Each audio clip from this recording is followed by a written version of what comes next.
अस्सलाम वालेकुम। आप लोगों ने बहुत कुछ सुना होगा ब्लड प्रेशर हाई के बारे में या बुलंद फिशारे खून के बारे में। आज हम थोड़ी सी बातें करते हैं कि ब्लड प्रेशर कम क्यों हो जाता है या जिसे लो ब्लड प्रेशर कब कहा जाता है या क्यों कहा जाता है।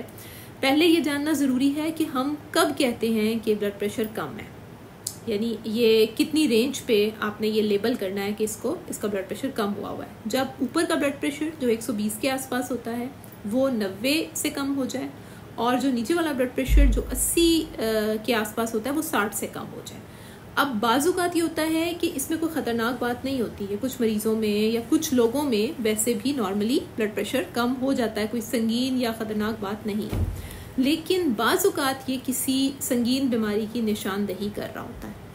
अच्छा, अब इसमें जो ज़्यादातर आप देखते हैं वजूहात, उनमें एक वजह तो ये होती है कि जिस्म में पानी की कमी हो जाए किसी भी वजह से, मौसम की वजह से, किसी का पेट ख़राब हो गया है, उल्टियाँ आ गई हैं, मोशन आ गए हैं या फिर और वजूहात। जिस्म में पानी की कमी हो जाना, खाने में बहुत ज़्यादा वक्फा आ जाना, उसके साथ जिस्म में खून की कमी हो जाना, खून का रगों में जम जाना। बाज़ अद्वियात भी ब्लड प्रेशर लो का सबब बनती है। मिसाल के तौर पर दिल की कुछ दवाइयाँ हैं, यानी दिल के अमराज की। इसके अलावा डिप्रेशन में दी जाने वाली कुछ अद्वियात हैं जो ब्लड प्रेशर कम का सबब बन सकती हैं। फिर ख़वातीन में हमल के दौरान जो होता है वो भी ब्लड प्रेशर कम हो जाता है। उसकी भी बहुत सारी रीज़न्स होती हैं।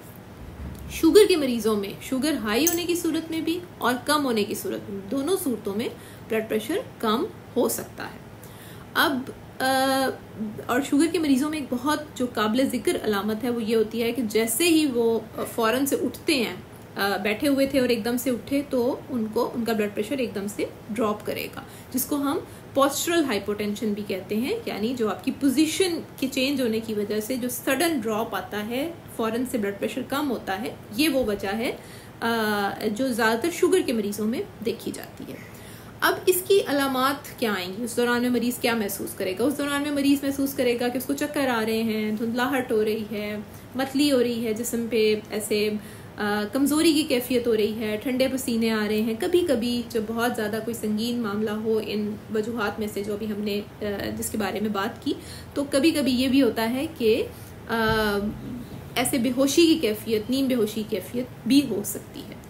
अब करना क्या है? करना ये है कि अगर तो कोई अद्वियात शुरू करने के बाद इस तरह की अलामात आ गई हैं कि ब्लड प्रेशर कम रहने लग गया है, तो फ़ौरन से जहाँ से वो अद्वियात तजवीज़ हुई हैं जिस भी मौलद से, तो आपको उनसे मशवरा करना चाहिए कि मुझे अलामात के बाद ये प्रॉब्लम हो रहा है, इन अद्वियात के बाद ये मसला हो रहा है, ये अलामात आ रही है। इसके अलावा पानी का अपने बॉडी रिक्वायरमेंट के लिहाज से, मौसम के लिहाज से, यानी जितना पानी आपको इस्तेमाल करना चाहिए उसके मुताबिक इस्तेमाल करें, पानी की कमी ना होने दें। खाने को बिलावजह तर्क ना करें, जो आपकी रूटीन है उसमें बिलावजह उसको इग्नोर ना करें खाने को। अच्छा, फिर उसके बाद जैसे मैंने जिक्र किया कि पोस्चरल हाइपोटेंशन या आपका एकदम से बैठ के खड़े होने के साथ ब्लड प्रेशर ड्रॉप हो और उसमें फिर ये सारी अलामात आने लग जाएं, जिसको हम शुगर के मरीज़ों में हमने कहा कि बहुत ज़्यादा देखी गई हैं। तो ऐसी सूरत हाल में एक तो ये है कि शुगर के जो मरीज़ अफराद हैं वो एकदम से खड़े ना हो, खड़े होने लगें तो किसी चीज़ का सहारा लेके किसी चीज़ को पकड़ के खड़े हों। दूसरी बात ये कि एक ख़ास किस्म की जुराबें मिलती हैं जो कि टांगों पर चढ़ाई जाती हैं, जिनको हम कंप्रेशन स्टॉकिंग कहते हैं। तो उनका भी इस्तेमाल आप अपने मौलद से मशवरे के बाद कर सकते हैं अगर आपको पोस्चरल ड्रॉप या सडन आपकी चेंज ऑफ पोजीशन की वजह से ब्लड प्रेशर की कमी होती है। तो उम्मीद है ये सारी मालूमात आपके लिए मुफीद साबित होंगी। इन मालूमात को दूसरों तक भी पहुंचाइए और अपनी सेहत का, अपने आसपास के लोगों की सेहत का बहुत ख्याल रखिए। अल्लाह हाफ़िज़।